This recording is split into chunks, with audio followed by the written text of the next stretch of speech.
On dit que les rêves sont échappatoires. Est-ce que c'est vrai? Est-ce que c'est vrai que les heures comptent double avant minuit ou c'est un mythe? Donc imaginez, vous êtes en détresse, vous êtes en souffrance, vous avez des idées suicidaires, vous avez des idées noires, ça va pas bien. Et que votre sommeil, en plus, se détériore. Vous n'avez plus aucun moment de répit. Et donc, dès que vous les soulagez sur ce sommeil, très vite, en fait, vous les faites aller mieux. Et des fois, ça peut être assez magique. Cette idée reçue que les troubles psychiatriques ne se traitent pas, c'est insupportable parce que toutes les maladies dont je viens de vous parler là, en fait, elles se traitent. Parce que les gens ne veulent pas aller voir un psychiatre. On n'a pas envie de se coller une étiquette de malade aussi finalement. De malade psychiatrique. C'est un tiers de notre vie quand même, mais le sommeil. Donc non, on peut complètement se le réapproprier et ça peut surtout devenir un moment très très chouette. Je pense que c'est important. Clairement, moi pour l'instant, la nuit ne m'appartient pas, mais c'est quelque chose que je compte bien changer. Bonjour à tous et à toutes et bienvenue dans ce podcast De vous à nous. Aujourd'hui, on reçoit le professeur Pierre-Alexis Geoffroy. Il est psychiatre, médecin du sommeil, il est aussi directeur du centre Chronos et il est aussi responsable adjoint du pôle psychiatrie et addictologie aux hôpitaux Bichat et Beaujon. Il est auteur aussi, il a sorti un livre il y a quelques mois aux éditions Robert Laffont qui s'appelle La nuit vous appartient, qui est un livre, je pense, qui va vous passionner pour mieux comprendre son sommeil et pour moins le subir. Alors dans cette société qui va à toute allure, où on court tous dans tous les sens, je vous invite à plonger avec nous dans les bras de Morphée et on va apprendre plein de choses qui vont vraiment vous intéresser.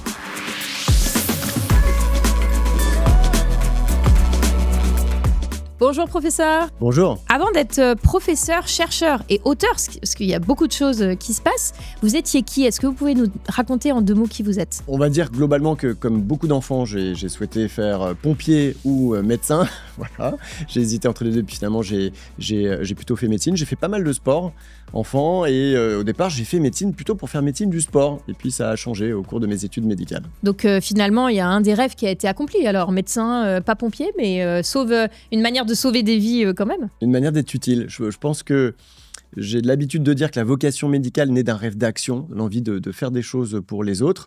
Et globalement, c'était ça le moteur en tout cas. Et la médecine, à quel moment du coup ça s'est imposé à vous? À quel moment vous êtes dit, bon bah ça va pas être pompier, ça va être médecin? Jusqu'à la fin, j'ai hésité, puisque je me souviens être allé au forum étudiant avec mes parents. J'étais allé voir les pompiers, j'avais pris tous les prospectus. J'avais d'ailleurs hésité aussi avec médecine militaire. J'avais failli rejoindre un de mes copains à médecine militaire à Bordeaux. Et puis finalement, j'ai pas souhaité quitter Paris et ma famille. Ah, c'est la ville qui a eu un impact. C'est ma famille, plus voilà, la proximité géographique. J'ai 2 frères, une sœur avec qui on est très proches. Et donc, j'ai souhaité plutôt rester à Paris. Et donc, j'ai fait médecine en civil. Puis, j'ai été passionné. Et la psychiatrie, c'est vrai que bon, c'est un domaine, on peut se le dire aujourd'hui, qui peut faire un peu peur, ou en tout cas qui est encore assez méconnu. Donc, qu'est-ce qui vous a attiré spécifiquement quand même vers la psychiatrie? Si on est tout à fait honnête, la première, c'est que dans ma famille, il y a eu un certain nombre de troubles psychiatriques avec des choses assez graves qui se sont déroulées et qui m'ont concerné. Et donc, avec l'envie, comme je le disais, d'être utile, de faire bouger les choses, de ce rêve d'action. Mais au départ, j'ai plutôt hésité entre la réanimation et la médecine du sport. D'ailleurs, j'hésite beaucoup parce que j'ai plutôt tendance, en général, quand je vais à des endroits, d'aimer les rencontres que je fais, mais aussi les matières que je découvre. Donc, jusqu'à la fin, là, encore une fois, j'ai hésité. Et puis, la psychiatrie, c'est vrai qu'on a cette idée reçue. Moi, ce que je conseille globalement à tous les étudiants en médecine, c'est de passer en stage, d'aller à la rencontre des patients. Et c'est avec les patients, finalement, qu'on va se tester, qu'on va évaluer si on se sent bien, si la matière nous plaît. Moi, il y avait des disciplines, par exemple, qui sont magnifiques, comme la cancérologie, où j'étais pas très à l'aise. Je me sentais, où j'étais en difficulté. La chirurgie, j'avais tendance à m'ennuyer au bloc, même si sur le plan théorique, sur les livres, j'aimais beaucoup ça. Je trouvais ça vraiment très, très intéressant. Poser l'indication opératoire, suivre les suites opératoires. Tout ça, sur le plan théorique, était intéressant, mais sur le plan de la pratique, voilà, il faut tester. Il faut passer en stage, donc passer en psychiatrie. Et puis, la psychiatrie, c'est la promesse d'une autoroute de découverte. C'est vraiment, il y a beaucoup, beaucoup, beaucoup de choses. En psychiatrie, on touche à ce qu'est l'homme, finalement, dans sa partie la plus fondamentale, dans son rapport à l'autre, dans son rapport à son environnement, aussi dans ses perceptions. Enfin, vous voyez, on touche à énormément de dimensions qui, quelque part, aussi nous apprennent sur ce qu'on est nous-mêmes. Donc, voilà, il y a un côté aussi développement personnel qui me semblait intéressant. Donc, c'est une manière un petit peu de mener une quête personnelle, si je comprends bien. Non, parce qu'on se soigne. C'est surtout, je pense que vraiment le moteur, c'était... moi, j'étais passionné par les troubles de l'humeur, par exemple, plutôt par les troubles bipolaires, dépression, suicide, fasciné par ces processus où comment dans le cerveau un individu peut avoir une augmentation de l'énergie, de l'humeur, avec tout qui va s'accélérer, et à l'inverse, des périodes où on va s'effondrer, on va complètement se ralentir, à la fois sur le plan psychique, mais aussi sur le plan moteur. comprendre ces mouvements, je trouvais ça absolument fascinant. Est-ce qu'il y a eu un moment, du coup, un stage, une lecture, où vous vous êtes dit, voilà, ça y est, c'est le déclic? Parce que c'est vrai que quand on est passionné par plein de choses, on a envie un peu de tout faire. Ouais, le déclic, alors la psychiatrie, pour plein de raisons, du coup, tournait déjà un peu dans ma tête. La discipline me plaisait. Mais je me souviens, donc j'étais encore dans cette phase où je voulais faire médecin du sport. Donc j'étais en rééducation pour faire médecin du sport. Et on avait un patient addict au cannabis, avec des conduites psychopathiques, sociopathiques, qui terrorisaient absolument tout le service. Et donc même le grand professeur du service, lors de sa visite, était en difficulté face à lui, alors qu'il avait la jambe en plus dans le plâtre, surélevé, donc il n'y avait aucun danger. Mais il terrorisait tout le service, il faisait venir des gens qui étaient un petit peu racailles dans le service, etc. Enfin bon, bref, tout le service était complètement dépassé. Et on a appelé la psychiatrie de liaison. Et là, il y a le professeur Ouenou, qui à l'époque était chef de clinique, et donc c'est une de ces personnes qui m'a donné envie de faire la spécialité, qui passe. Et là, j'ai été complètement transporté parce qu'il a réussi, grâce à une conduite de l'entretien, avec des techniques aussi de psychothérapie, etc., finalement à trouver alliance avec ce patient-là, trouver un terrain d'entente, à faire un contrat avec lui. Et il m'a expliqué un peu cette personnalité, comment il fonctionnait, l'absence de limites, les représentations, l'attribution externe, bref, plein de notions comme ça de psychologie que je découvrais. Et je me suis dit, waouh, c'est quand même fantastique, quoi. Ce type met en échec tout un service, des grands professeurs. Et là, j'ai un petit mec qui arrive, qui est chef de clinique, qui vient juste de finir son internat, qui m'ouvre complètement une autre lecture, quoi, de cette personne-là qui terrorisait tout le monde et qui arrive à faire alliance avec lui. Et là, je me suis dit, c'est quand même assez fascinant.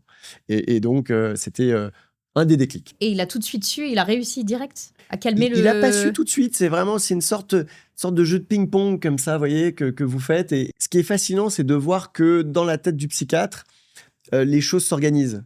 Voyez, et la compréhension de l'autre s'organise avec toujours un regard très bienveillant, en fait, avec le souci de vouloir être utile à l'autre. Donc la psychiatrie, ça permet en fait de parler une autre langue et de comprendre la langue d'une autre personne qu'on peut avoir en face de nous, c'est ça? La psychiatrie vous permet de comprendre la langue du patient et de comprendre ce que vit le patient en première personne. Parfois même de se laisser manipuler un peu par le patient en ayant conscience de tout ce qui est en train de se mettre en jeu pour pouvoir justement après analyser, le comprendre et l'aider. Alors ça, c'est dans la conduite de l'entretien.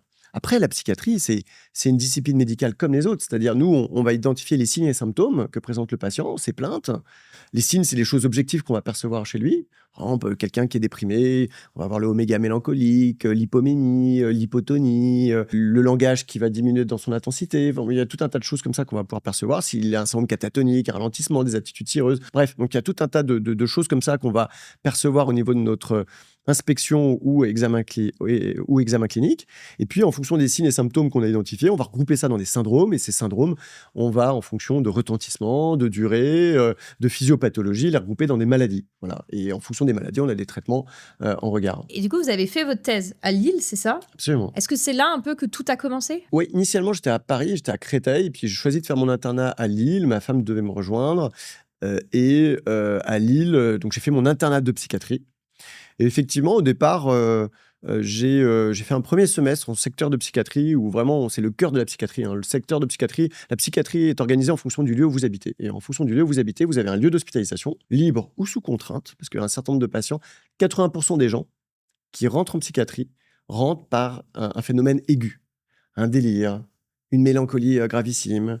Personne ne peut plus rester, ne peut plus sortir de son lit, ne peut plus aller au travail, tentative de suicide.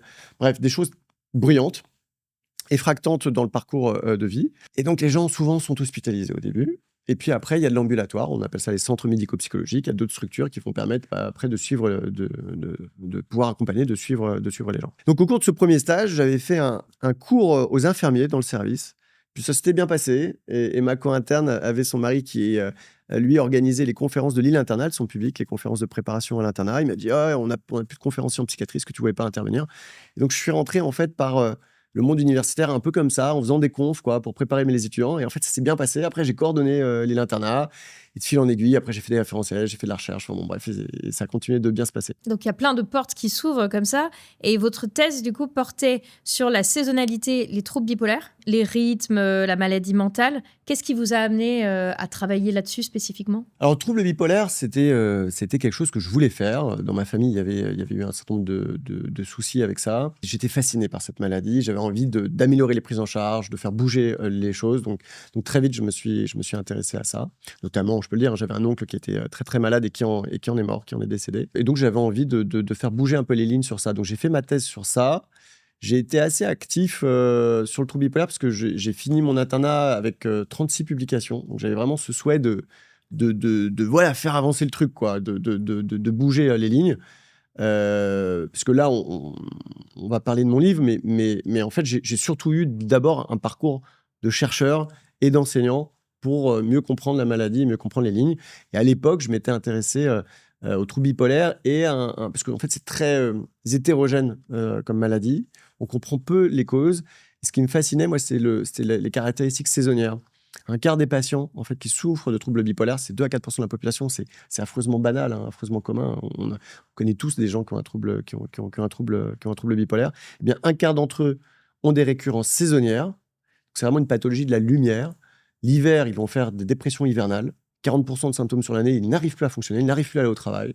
Vous êtes ingénieur, vous avez l'habitude de faire des calculs très compliqués, vous n'arrivez même plus à ouvrir vos documents Excel ou à travailler. Vous sortez plus de la maison. C'est souvent des dépressions qu'on appelle atypiques. On dort plus, on mange plus, on a du craving pour le sucre, et donc il y a une sorte d'hibernation en fait globalement qui se met en place. C'est très biologique d'ailleurs, il y a un certain nombre de signaux biologiques qu'on partage avec d'autres espèces qui vont hiberner. Et à l'inverse, l'été, eh ben, les patients vont s'activer, vont avoir réveil. Là encore, notre espèce, comme les autres espèces, au printemps, a une activation biologique qui va opérer avec l'augmentation de ce qu'on appelle la photopériode, la durée des jours. Je vais essayer de faire plus court, je pourrais être très bavard sur cet aspect-là, parce que c'est vraiment passionnant. Et donc, bref, tout ça pour vous dire, on avait, sur le plan physiologique, sur le plan des mécanismes, quelque chose qui me semblait être un peu plus homogène dans sa présentation, et donc possiblement avec des traitements spécifiques, notamment la luminothérapie pour la dépression hivernale, et tout le traitement du signal lumineux. Et dans ce genre de parcours, il y a souvent quelqu'un qui ouvre une porte. Alors, on a parlé de cette personne qui a débarqué un petit peu comme ça, et qui a réussi à communiquer avec ce patient. Mais je crois que vous avez eu aussi un mentor qui a été assez important et qui vous a soutenu un peu dans tout ça, tout au fil de l'eau. Alors c'est vrai, j'ai eu plusieurs mentors. Il y en a un qui a été un déclic qui m'a vraiment et qui continue de m'impacter. Et bizarrement, c'était pas dans ma spécialité, c'était en rhumatologie. C'est le professeur Chevalier, qui est maintenant à la retraite récemment, et qui nous accueillait en stage en nous disant votre seul motif d'invalidation de stage, c'est si j'en vois un qui est méchant avec les patients. Alors, quand on est étudiant en médecine, on est un peu con parfois, mais c'est très protecteur parce que la maladie est très violente en fait. Donc au début, on est très très empathique. Et d'ailleurs, les études médicales montrent qu'on perd en empathie au cours des études médicales. Mais il faut entraîner cette empathie, il faut la conserver parce que, évidemment, le recueil sémiologique qu'on va faire, notre capacité à être un bon médecin, à bien diagnostiquer, mais aussi à bien accompagner, évidemment, est lié aussi à notre niveau d'empathie. Donc, c'est important de garder ce niveau d'empathie et de souci de l'autre. L'empathie, c'est la reconnaissance de l'émotion de l'autre et la transmission à l'autre qu'on a reconnu son émotion. Donc, il y a un truc motivationnel assez actif. Quand on est en stage dans ce service-là, on se rend compte de toute la signification que ça a, toute la portée, ça transpire vraiment dans toute l'équipe. Il y a vraiment la volonté d'être bienveillant, d'être gentil, de bien faire, d'être au service de l'autre, de comprendre son problème. Souvent, j'ai l'habitude de dire, nous en médecine, notre job, c'est pas de trouver l'anticorps anti-poil de cul, le diagnostic un peu machin. Enfin, je veux dire, c'est hyper satisfaisant pour nous de trouver des trucs un peu comme ça. Mais notre seule légitimité, c'est face à une plainte de trouver une solution au problème présenté par le patient. Il faut s'assurer que d'abord, on a bien compris le problème, dans sa perspective à lui. Parce que quelqu'un qui me dit « je suis déprimé », en fait, chez vous, ça va dire quelque chose. Chez monsieur, ça va signifier encore autre chose. Enfin, je veux dire, il va falloir creuser. Chez vous, la dépression, concrètement, c'est quoi? Ça veut dire quoi? Qu'est-ce qui est différent par rapport à d'habitude? Qu'est-ce que vous ne faites plus comme avant? Vous voyez, etc., etc. Pour essayer de suivre, voir l'efficacité des traitements, etc. Et donc, ça, c'est quelque chose que j'ai continué à faire par la suite et qui, en fait, après, du coup, j'ai un peu travaillé sur l'empathie. C'est des choses que j'ai mis au centre aussi. J'ai un enseignement sur la psychologie médicale. Et donc, il y a tout un cours sur l'empathie, il y a tout un cours sur la conduite de l'entretien. Enfin, vous voyez, donc c'est des choses, ça a été assez central. Donc, l'empathie n'est pas forcément si innée que ça, en fait. Parce que c'est vrai que souvent, on se dit, oui, on est doté d'empathie ou on ne l'est pas.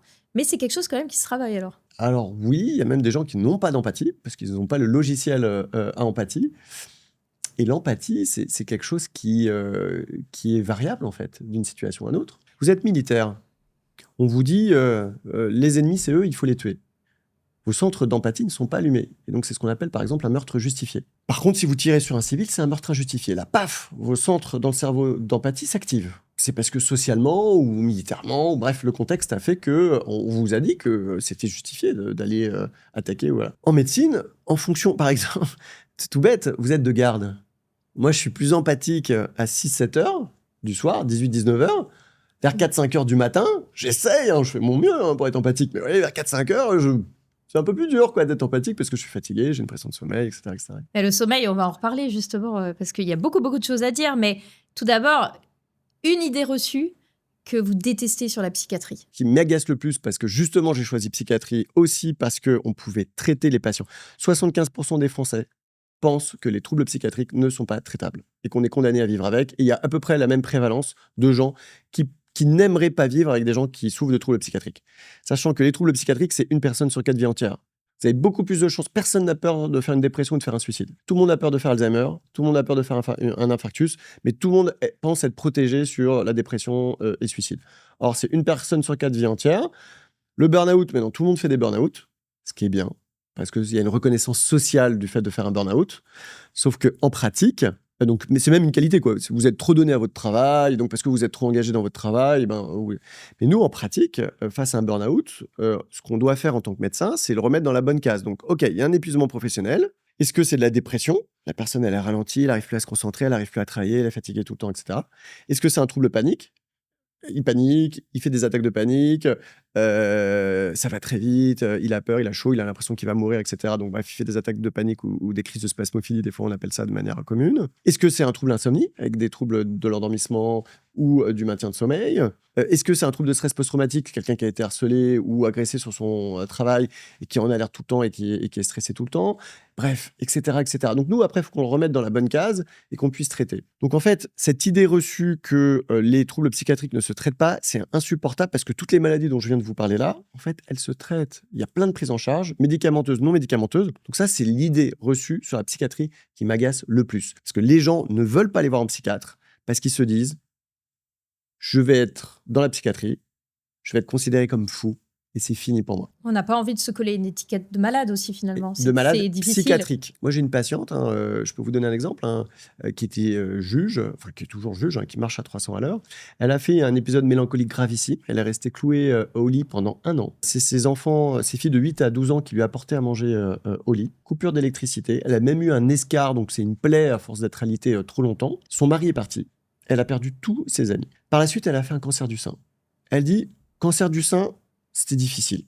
Mais j'avais l'énergie, j'avais la force d'aller voir les médecins, de prendre les traitements, de comprendre ce qui m'arrivait, de me battre. La dépression, j'ai tout perdu. J'ai perdu mon mari, j'ai perdu des amis, j'avais personne autour de moi, j'ai une culpabilité terrible par rapport à mes filles et je n'avais pas la force d'aller demander de l'aide. C'est ça. Et maintenant, elle va très bien et elle en parle, etc. etc. Donc, on est... Et personne ne sait que... Enfin, je veux dire, tous les gens, les clients, les avocats... les greffiers qui la croisent, personne ne s'imagine que... Mais il y a cette idée que c'est chronique, c'est incurable, et quelque part, c'est un peu lié à la personne, quoi. C'est un peu de sa faute, ça peut être un manque de caractère. Donc ça, c'est vraiment une idée reçue pénible. Oui, et clairement, de toute façon, on ne devrait pas avoir honte, en fait, de demander de l'aide là-dessus. Et en même temps, c'est vrai que quand on dit qu'on ne va pas bien, c'est aussi réussir, que l'autre entende aussi ce qu'on lui dise. Et c'est vrai qu'on entend parfois, va faire un tour dehors, va t'aérer, prends un peu de temps pour toi, mais c'est vrai que c'est pas forcément aussi simple, quoi. C'est un point hyper important que vous êtes en train d'aborder là. Effectivement, les gens ne savent pas trop, et peut-être c'est ça, ne savent pas trop comment réagir en fait face à je vais pas bien. Et souvent, les gens vont projeter des trucs. Mais non, mais t'as tout pour être heureux. Regarde, t'as un métier qui fonctionne à Doctolib. Et en fait, du coup, ils vont nier la plainte. Et ils vont nier la souffrance qu'ils vont exprimer. Vous dites, vous avez mal au ventre, il n'y a personne qui vous dit, ah, mais non, regarde ton ventre, il est magnifique. Les gens disent, ah bon, t'as mal au ventre, ils vont s'inquiéter.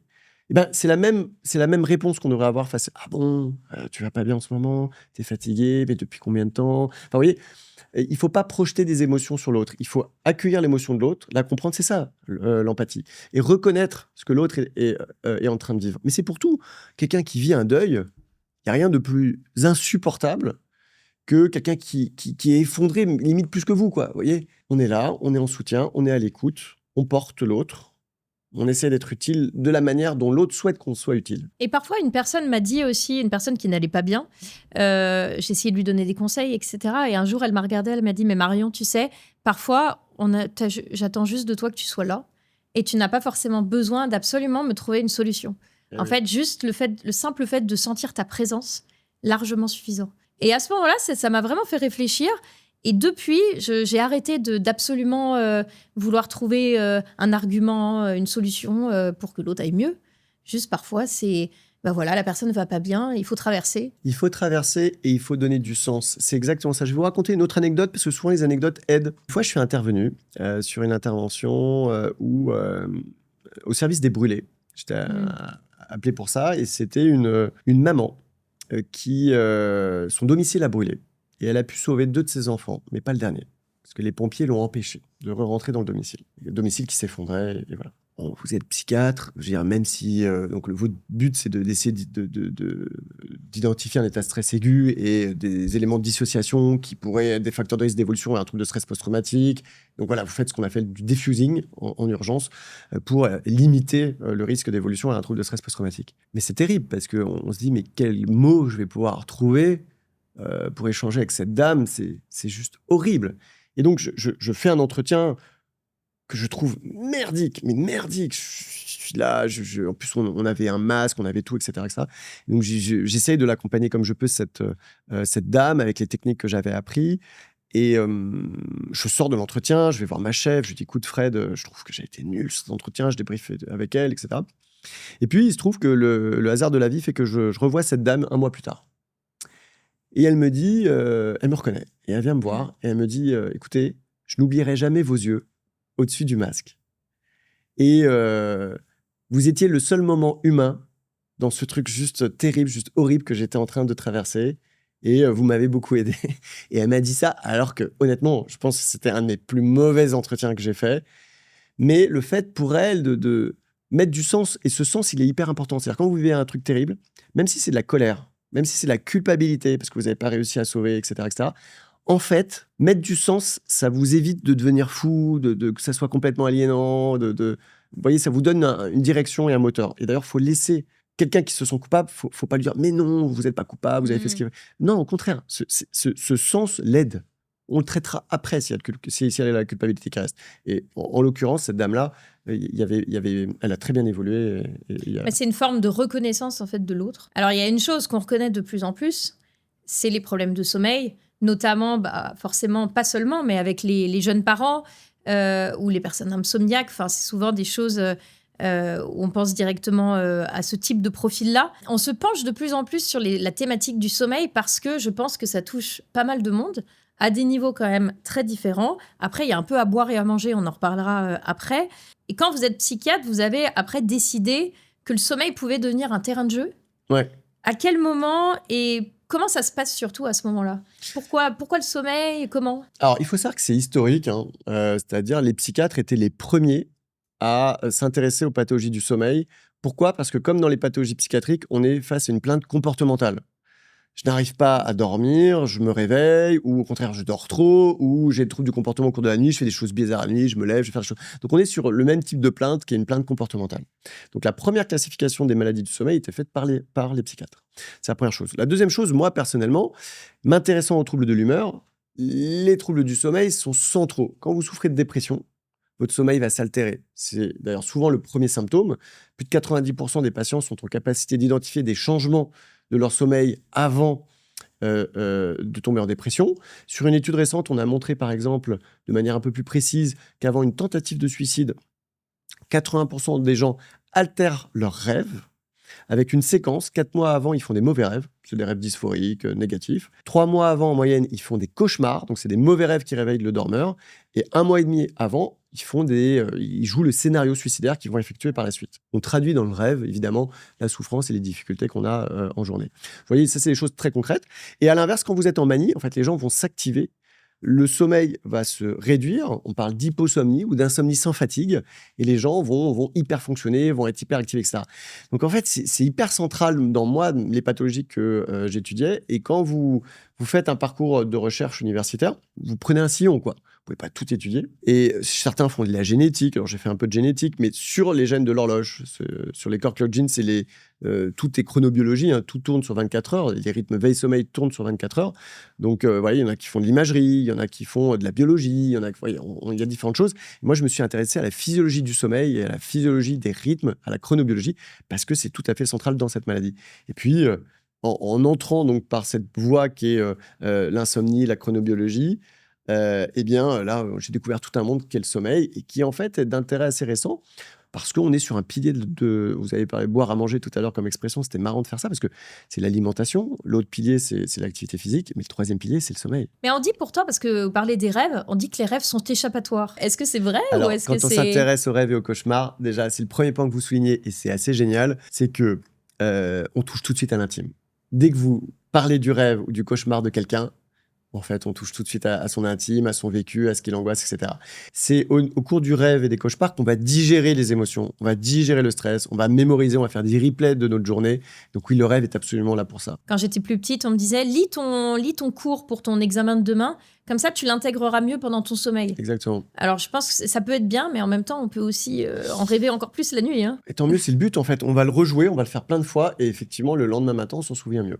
C'est quoi la première fois où vous avez vu que vos conseils autour du sommeil changeaient vraiment drastiquement la vie d'un patient? Où vous vous êtes dit, ah, là j'ai fait fort, là, ça a changé quelque chose. Le sommeil, c'est vraiment... Enfin, je me dis régulièrement ça en toute franchise parce que le sommeil... En tout cas, moi, je traite des patients qui sont en état de détresse, quoi, qui sont déprimés, etc. Quand vous êtes déprimé, que le matin, vous vous levez, vous dites comment je vais faire pour affronter encore cette journée. Toute la journée, vous devez rouler une pierre comme ça, un boulet. Et vous avez peur parfois d'arriver au moment du coucher. Il y en a certains qui ont peur aussi d'arriver à ça. Vous avez raison. L'anxiété, c'est plus la journée passe, plus le soir, l'anxiété est à son maximum et donc vous avez du mal à vous endormir. La dépression, le typique, c'est lever matinal précoce.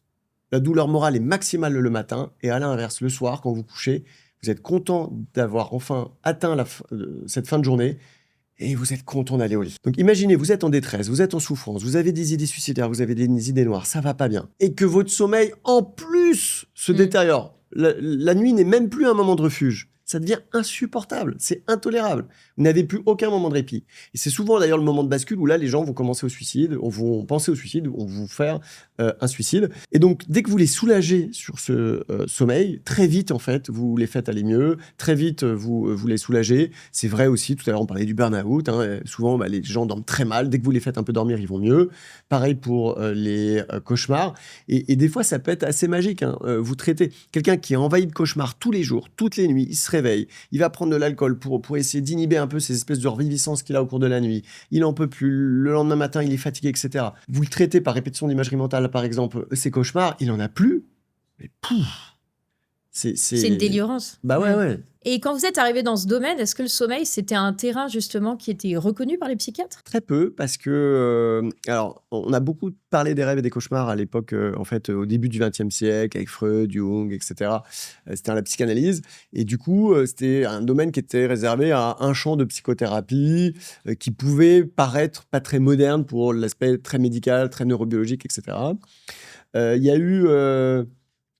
toute la période sur les années 50 de la chronobiologie, de la découverte de l'horloge interne, de son fonctionnement. Un moment tout à fait fascinant de la chronobiologie qui était vraiment la discipline reine à cette époque, où le sommeil c'était tout petit, c'était un des rythmes qui s'intégrait dans la chronobiologie. Puis après, le sommeil a pris une place très importante avec la découverte des apnées du sommeil. Donc c'est des pauses respiratoires au cours de la nuit, des hypersomnies centrales comme la narcolepsie. Bref, on a commencé à découvrir plein d'autres pathologies au cours du sommeil. Et puis, ça continue d'évoluer. L'insomnie, et pendant très longtemps, l'insomnie était considérée comme un symptôme secondaire de dépression, d'anxiété ou ce genre de choses. Maintenant, on considère vraiment l'insomnie comme une pathologie indépendante, avec un mécanisme physiologique qui est ce qu'on appelle l'hyperarousal, c'est l'hyper-réveil, le fait d'avoir une machine qui maintient une vigilance trop importante et donc avec un sommeil qui devient soit fragmenté, soit impossible même. Ce mécanisme finalement de bout de chaîne peut être lié à soit des centres d'éveil qui sont trop forts, soit des centres de sommeil qui sont trop faibles, soit des régulations des émotions qui sont dysrégulées, soit du stress qui est trop important. Enfin bref, il y a différents mécanismes qui permettent d'aboutir à ça. Les rêves et les cauchemars, alors là, il y a un regain d'intérêt absolument phénoménal pour cette discipline. Puis, les pathologies de l'horloge, on parle beaucoup de pathologies de l'horloge de retard de phase. Moi, j'essaye d'être assez militant aussi pour chez l'adolescent, qui est naturellement une horloge décalée, de 2 à 3 heures par rapport à l'adulte. Très difficile pour lui de se coucher avant 23 heures. Et donc, avec probablement des horaires scolaires qui sont bien trop précoces pour eux. Et vous aviez l'air de dire que le sommeil était un petit peu, bon, moins aujourd'hui, mais le parent pauvre de la psychiatrie. Pourquoi ça a pris autant de temps à changer finalement? Et pourquoi maintenant on s'y intéresse plus? Ça fait 8 ans que c'est une discipline médicale.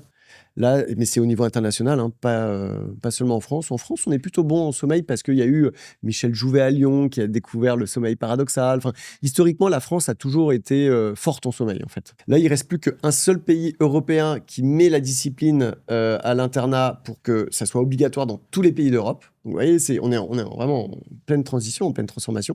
Mais ça reste une discipline pauvre. C'est catastrophique. Il y a très peu d'enseignement dans les facultés de médecine, il y a très peu de formation. Il y a un peu moins de la moitié de la population française qui ont des travaux dits atypiques. Donc, c'est soit postés, soit les 3-8, soit de nuit, etc. Les médecins, les infirmiers, on en fait partie. Et donc, on a des infirmiers, des médecins qui prennent des gardes sans avoir aucune éducation sur le sommeil.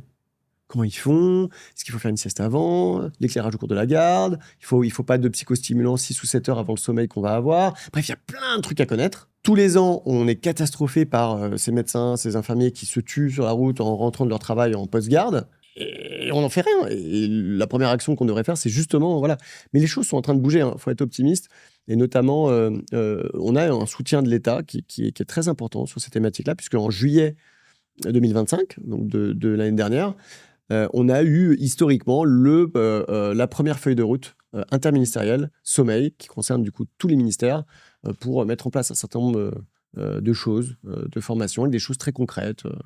Et vous, la manière dont vous avez un peu concrétisé ça, je pense, c'est en créant le centre Chronos, c'est ça? Qu'est-ce que ça change de se faire soigner dans un centre comme ça Le centre Chronos, c'est le premier centre de psychiatrie, chronobiologie, sommeil. Il y a plein de centres de sommeil. Ça, il faut le savoir, parce que les gens, quand ils souffrent de troubles du sommeil, moins de 2% vont avoir un médecin du sommeil. Ce qui est quand même dommage, parce que c'est leur problème. Alors, ils peuvent toujours aller voir un médecin généraliste, mais voilà. Là où en Allemagne, c'est plus de 20%. Vous voyez, par exemple, dans mon livre, je détaille un peu les différences au niveau de l'Europe, parce que c'est très rigolo en plus, parce qu'on a plein d'habitudes et de petits tips un peu différents en fonction des différents pays, avec des choses rigolotes liées à la culture de chacun. Mais clairement, il y a une culture sommeil qui devrait être plus importante.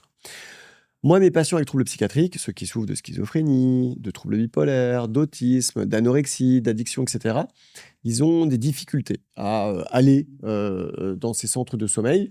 Or, il y a besoin d'avoir une connaissance jumelée, c'est ce que je vous disais. C'est-à-dire, en fait, c'est vraiment... à la fois, on manie des psychotropes, nous, pour traiter les maladies psychiatriques, et on a aussi le sommeil qui va pouvoir être altéré de manière intrinsèque à cette pathologie psychiatrique, mais en plus, on peut avoir des comorbidités qui peuvent se développer de manière dépendante.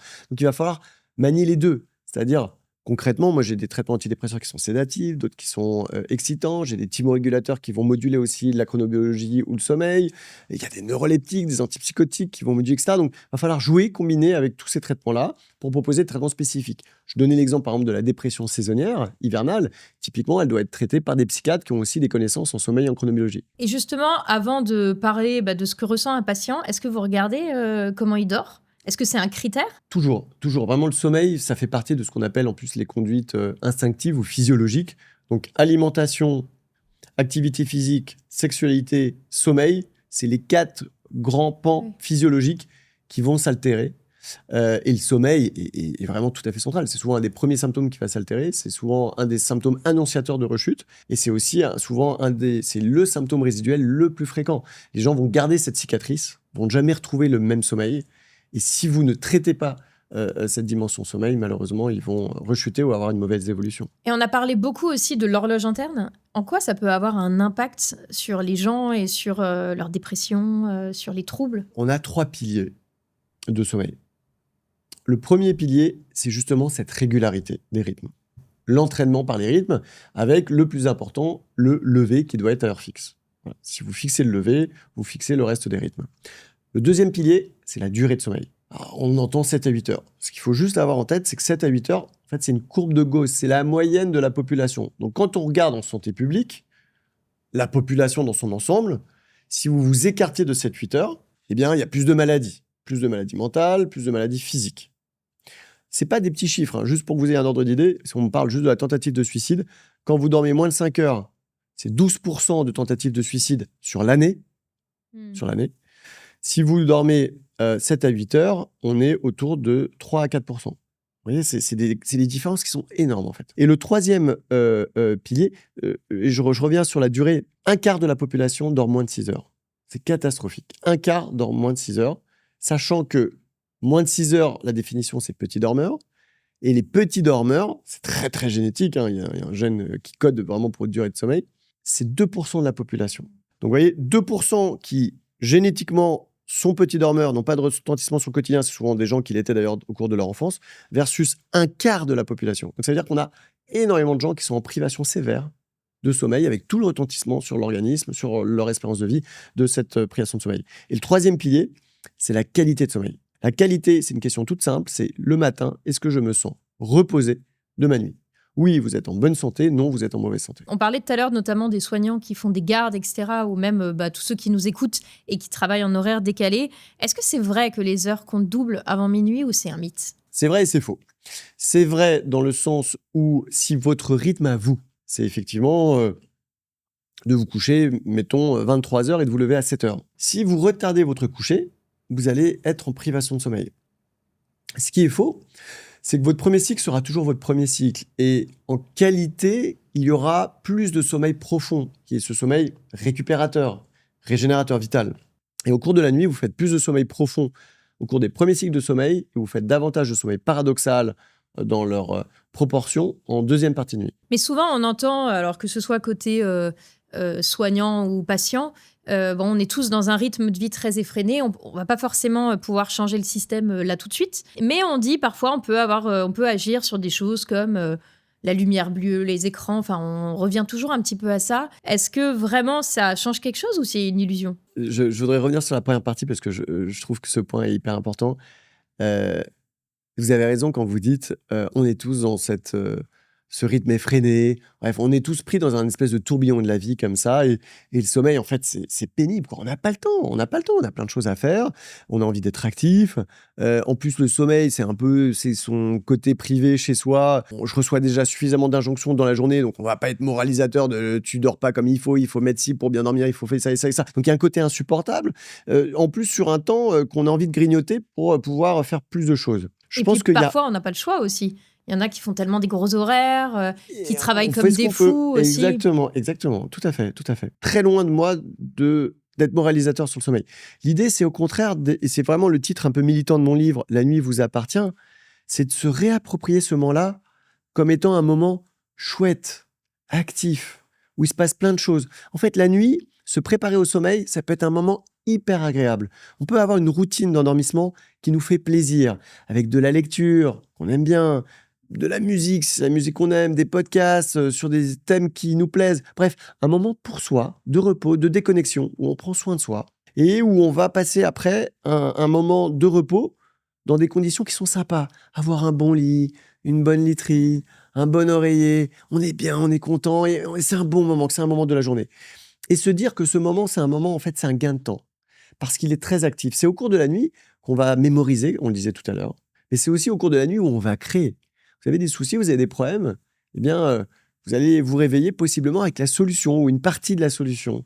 Et donc, l'idée, c'est vraiment de connaître le sommeil, de connaître comment fonctionne cette nuit pour se réapproprier que à nouveau, cette nuit vous appartienne. C'est marrant, j'en parlais avec une amie.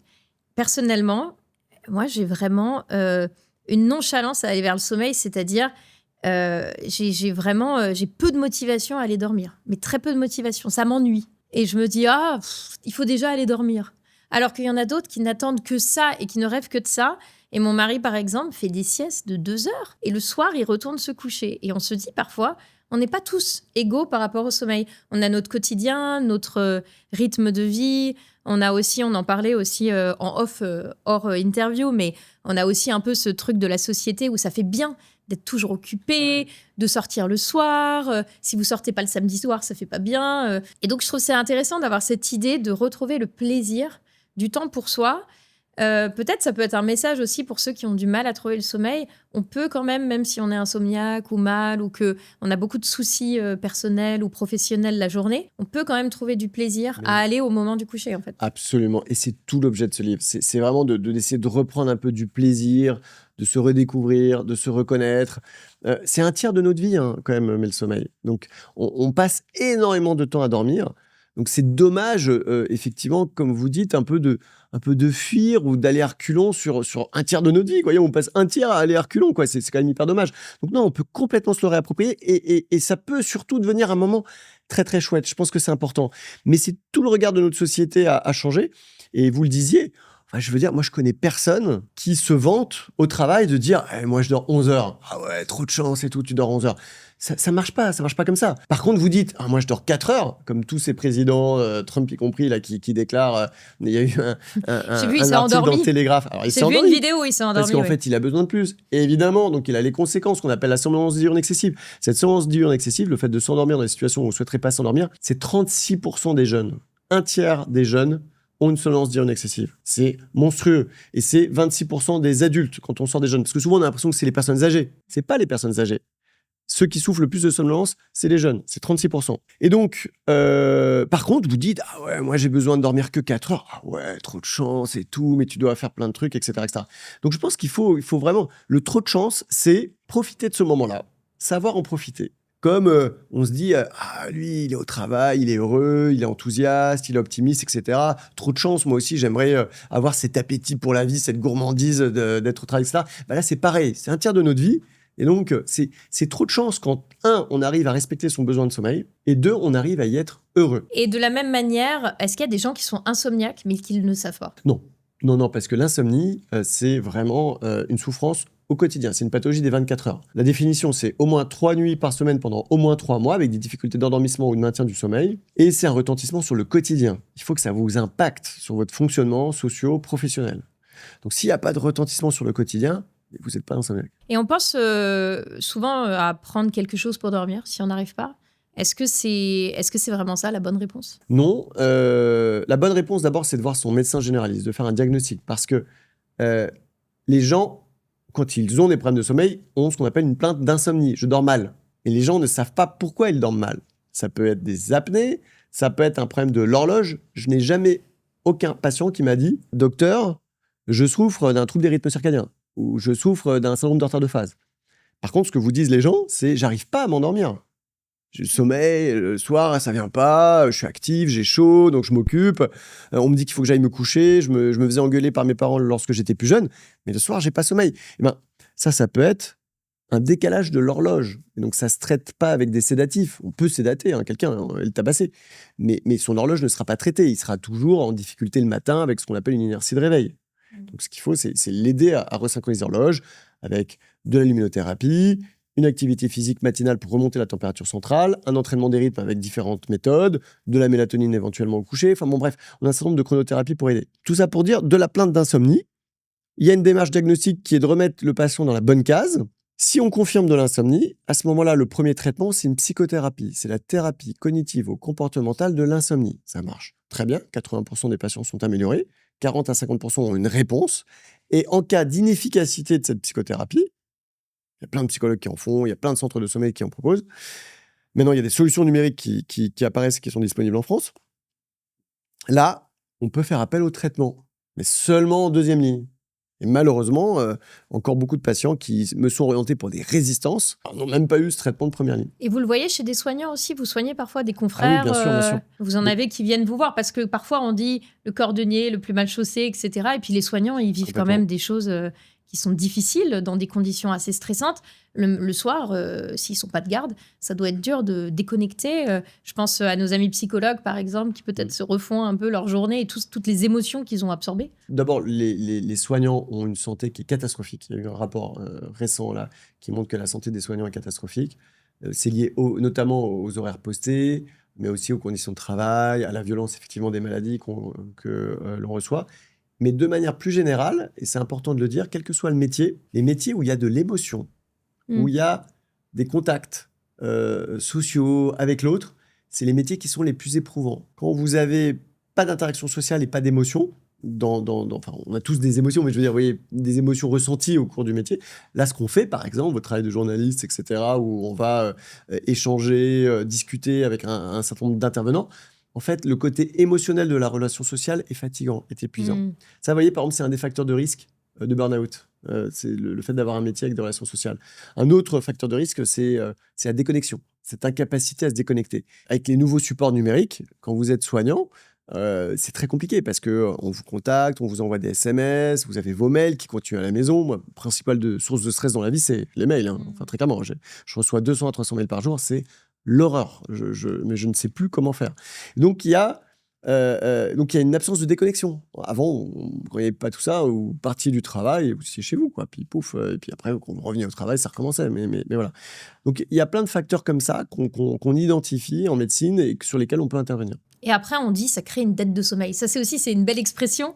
La dette de sommeil, elle peut se rembourser? On peut Non. Non, c'est marrant. C'est marrant de le dire comme ça, d'ailleurs. C'est pas comme à la banque, où effectivement, vous allez avoir 5 heures de dette de sommeil parce que vous allez être privé de 5 heures dans la semaine. Et puis, pouf, le week-end, vous allez éponger votre dette, vous allez partir en vacances. Parce que là, je vois, il y a des voyages qui sont proposés, des voyages sommeil, où c'est fantastique, vous partez là et puis vous allez dormir. Donc, en plus, c'est bien pour l'organisateur du voyage parce que vous n'avez pas grand-chose à faire, si ce n'est trouver un bon lit. Et donc, vous allez... Donc, maintenant, il y a même des voyages comme ça qui vous promettent d'éponger votre dette. Alors, 2 choses. Cette dette, oui, quand même, le week-end, la récupération, elle est importante. Et d'ailleurs, on est très alertés, nous, en médecine du sommeil, parce que sur les dernières études qu'on a faites, on se rend compte que, normalement, les Français récupéraient un peu le week-end, et là, ils sont en train de grignoter ce temps de récupération du week-end. Normalement, le temps de sommeil est un peu plus long le week-end par rapport à la semaine. Et là, le temps du week-end se raccourcit également, de manière historique. Et là, sur le rapport de cette année, 2025, c'est le temps de sommeil du week-end qui a le plus été réduit. Et en particulier chez les jeunes. Donc, on est très inquiets. Donc, attention, ne faites pas ça. Donc, essayez, si vous êtes privé de sommeil au cours de la semaine, essayez quand même d'avoir un temps de récupération parce que ça permet de diminuer les risques cardiovasculaires, de cancer.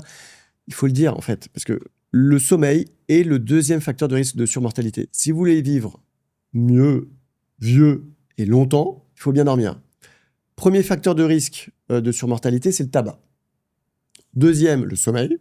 Avant l'activité physique, avant l'alimentation, avant le niveau socio-économique, avant le travail, avant.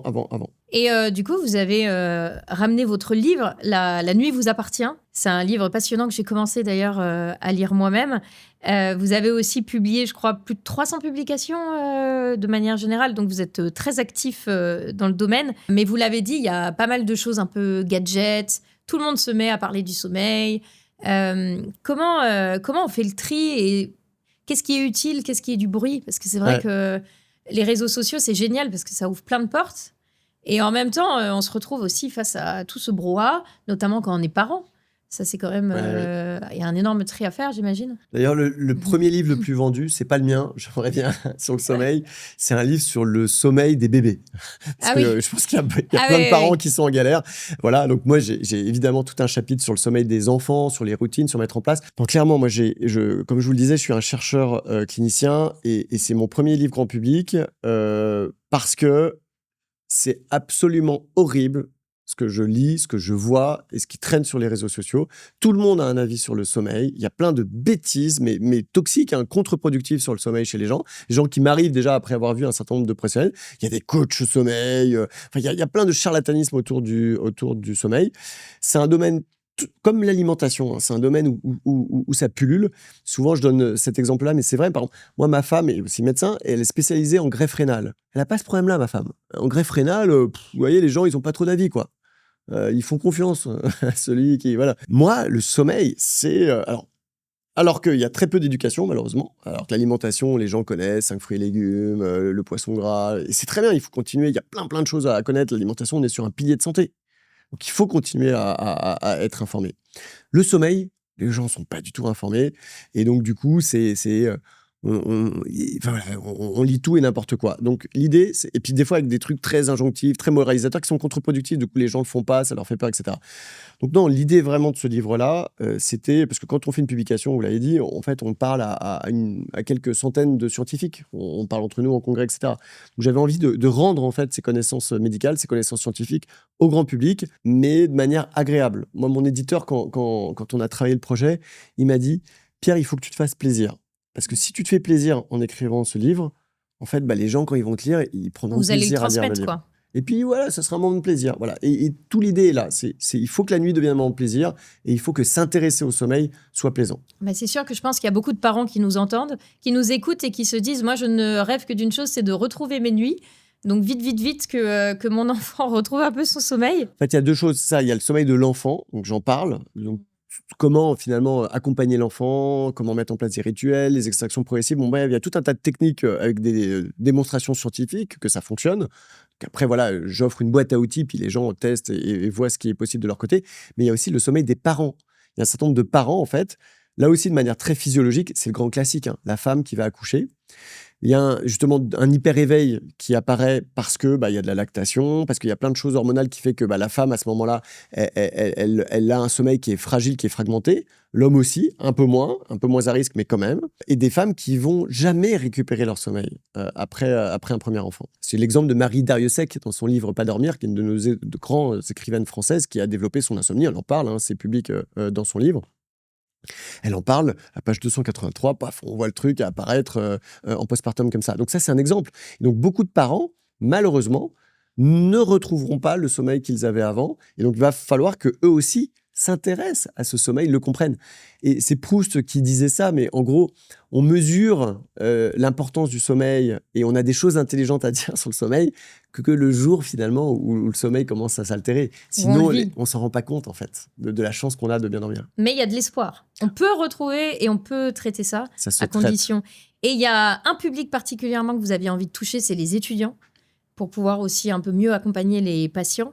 Et vous avez fondé une association, je crois, pour leur enseigner la sémiologie psychiatrique. Oui, c'est vrai. Pour vous, c'est quoi le manque que vous avez identifié quand vous avez parlé aux étudiants Alors, nous, on était étudiants à l'époque. En fait, on a fait ça avec une bande de copains et on a fondé l'Association pour l'enseignement de la sémiologie psychiatrique, AESP. Et l'idée à l'époque, on était interne, c'était de mettre du matériel en libre accès pour les étudiants sur notre cœur de métier qui est la sémiologie, c'est-à-dire les signes et les symptômes en psychiatrie. Et c'est vrai que c'est une discipline qui est très riche, en fait, où il y a plein de choses à observer, à regarder, à noter. Et donc, ça nous intéressait d'apprendre notre métier. Et à l'époque, il n'y avait pas de référentiel de psychiatrie qui était en libre accès, qui était donné à tout le monde. Et donc, on a développé plein de supports gratuits, téléchargeables. On est en gros un groupe de travail. Hein, et maintenant, on a tous un petit peu vieilli. Mais on continue à travailler. L'AESP est toujours une association qui est effectivement très active. Il y a d'autres plus jeunes qui nous ont aussi rejoints et on est super contents. Donc, c'est une bande de copains qui continuent à travailler. Et l'idée, la médecine, c'est du compagnonnage aussi un petit peu. C'est d'essayer... médecine, vous voyez, on a beaucoup parlé de science avec des études, mais la médecine, c'est pas de la science. La médecine, c'est un art. C'est vraiment en essayant d'utiliser les données scientifiques, de répondre aux problèmes du patient, d'avoir la meilleure prise en charge possible, de développer une alliance avec lui. Et en fait, il y a plein de zones grises lorsqu'on avance avec un patient. Il y a plein de zones où il n'y a pas de données scientifiques. Et donc, vous voyez, cet art, il faut le transmettre, il faut le poursuivre avec le patient, etc. Alors, c'est quoi la psychiatrie idéale de demain ? Les 3 mots qui définiraient la psychiatrie de demain ? Je dirais c'est une psychiatrie qui se veut individuelle. Il faut rester au niveau de l'individu. Chaque plainte, premièrement, individuelle. Deuxièmement, empathique, si on reprend un peu ce qu'on disait. Je pense qu'il faut absolument garder ce voilà. Et le troisième mot, je dirais transversal ou translationnel. On a la chance d'avoir une discipline avec de nombreux apports, en fait, théoriques, de champs scientifiques. Et garder cet aspect translationnel, c'est toute l'ouverture, c'est toute la richesse de notre spécialité également. On a abordé pas mal de thèmes. Et il y en a un qu'on n'a pas abordé et j'aimerais beaucoup qu'on l'aborde très rapidement. Comment est-ce que vous dormez ? Je dors bien. Merci pour cette question, docteur. Peut-être que ça n'a pas été toujours le cas. Après, il y a des fluctuations dans la vie. Ça n'a pas été toujours le cas. Ça n'a pas été toujours le cas. Et notamment, j'ai souffert pendant le lycée, surtout d'ailleurs, d'un syndrome de retard de phase. On en parlait. C'est pour ça aussi que on a signé une tribune. On milite pour que l'horaire de l'école commence plus tard. Pendant mes études de médecine, même le point le plus culminant de ma pathologie, syndrome de retard de phase, c'était de me coucher à 6h du mat'. Et des fois, je devais être au bloc à 8h15. Donc, j'étais vraiment en méga privation de sommeil, évidemment. Mais c'est l'horloge interne quoi, qui malheureusement est décalée. Et j'ai toujours été du soir. On appelle ça le chronotype. C'est la manifestation de vos gènes. Dans les familles, on sait qui est du matin, qui est du soir. Donc, j'ai toujours été du soir. La bonne nouvelle, c'est qu'en vieillissant, on se matinalise. Voyez. Enfants, les enfants sont plutôt du matin. À l'adolescence, ils se vespéralisent, ils deviennent du soir, et après on va se matérialiser. Mais il y a des gens du matin, il y a des gens du soir. Moi, je suis extrêmement du soir. Je suis bien le soir, je suis actif, j'ai envie de faire plein de choses, etc. Et donc, j'ai souffert beaucoup de privation de sommeil au cours de mes études. Et alors, sans parler de moi, ce que montrent les études, c'est que commencer l'école avant 8h30, c'est délétère pour le sommeil et pour la santé des enfants. Il y a d'autres pays, Canada, États-Unis, Angleterre, les pays nordiques, c'est même 9h30 où les horaires sont décalés.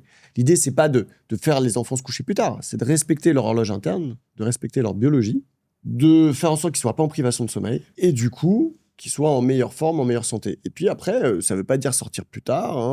On peut répartir, il y a 14 semaines de vacances, on peut répartir différemment. Voilà. Je précise un peu tout ça parce que souvent, on a dans l'idée du coup qu'on va tout chambouler. Et maintenant, vous avez un petit peu réajusté tout ça alors? J'ai réajusté tout ça et surtout, j'aurais tellement aimé qu'on m'apprenne ça à l'école. Tellement aimé. J'aurais fait la lumière, je me serais exposé un peu plus le matin, j'aurais essayé de faire d'augmenter ma température centrale, j'aurais été plus régulier sur les rythmes.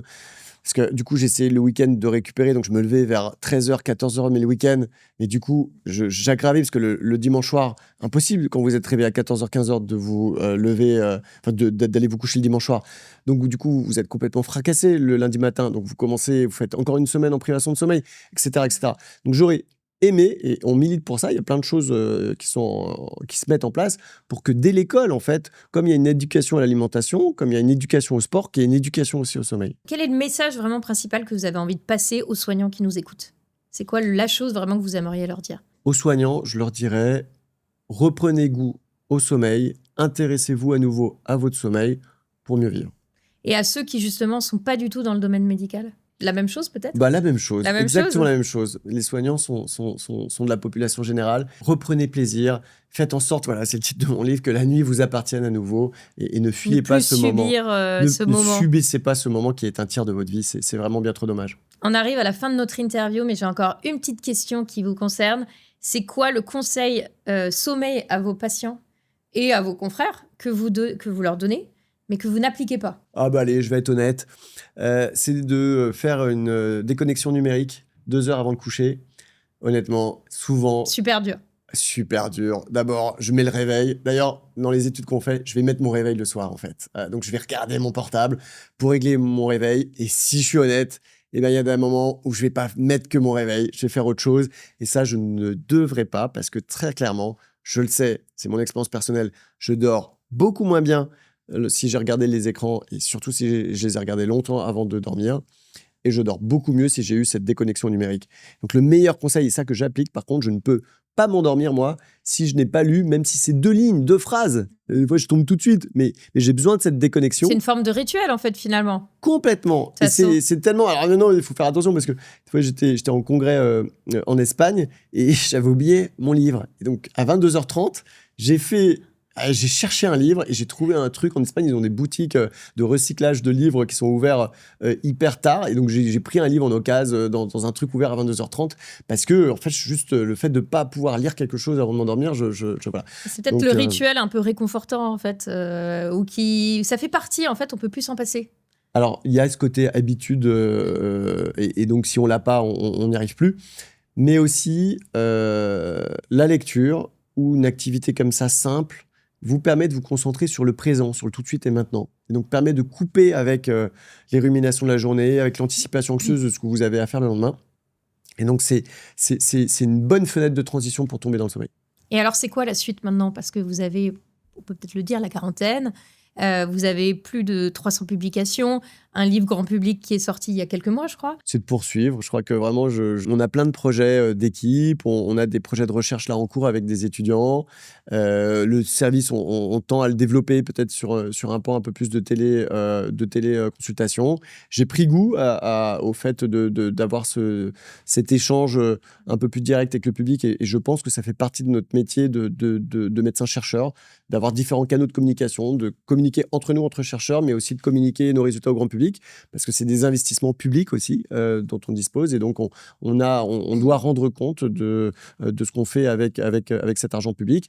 Et puis, je crois que ça fait partie de mon métier de médecin, c'est-à-dire, en tant que médecin, je me dois de faire progresser les prises en charge que je fais, et si j'avais pas envie d'améliorer ce que je fais, ce serait bizarre. Rester passionné, c'est important. Donc c'est important. J'espère, des fois, je vois, c'est vrai que j'ai 40 ans passés, mais j'ai l'impression d'être jeune. On a toujours l'impression d'être jeune, je crois. Et quand je vois mes autres... Il y a un dicton qui dit qu'on devient un bon psychiatre que le jour de sa retraite. Et quand je vois mes collègues qui approchent de la retraite et qui sont toujours passionnés, je me dis, ah là là, mais j'espère, comme eux, avoir encore le feu sacré à ce moment-là. Et il y en a qui ont ce feu sacré. Et je pense écoutez, en tout cas, moi, quand je vous entends parler, je pense que vous l'avez. C'était vraiment passionnant. Donc, la passion s'est vraiment transmise.